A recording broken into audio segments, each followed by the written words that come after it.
On the one hand, you have some Palestinian prisoners and minors and women who are being released from Israeli jails. And then on the other hand, the raids and arrests continue right across the occupied West Bank.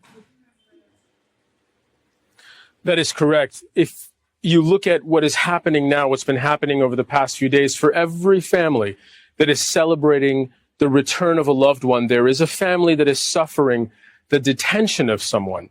In harsh terms, if you look at what's happened with regards to the swap deal as a numbers game, the Israelis have released 117 Palestinians in the last 3 days. And in that same time, they've detained 116 new Palestinian prisoners in areas across the occupied West Bank. There have been raids ongoing since last night into this morning. They really haven't stopped ever since the war began. They've intensified. They were ongoing before the events of October 7th, but just in the last 24 hours, overnight, 64 people have been detained and are now in Israeli custody. So these raids, these detentions, this pressure being brought down on the occupied West Bank has not stopped as part of Israel's occupation in these territories. And to that end, these have also been incredibly deadly.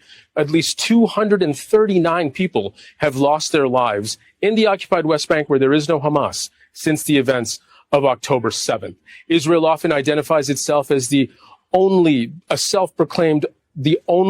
democracy in the Middle East. But in parallel, it has to be remembered that Palestinians living under Israeli occupation live under a military rule that exists in parallel to what Israel sees itself as in terms of its democratic values, as it proclaims to be.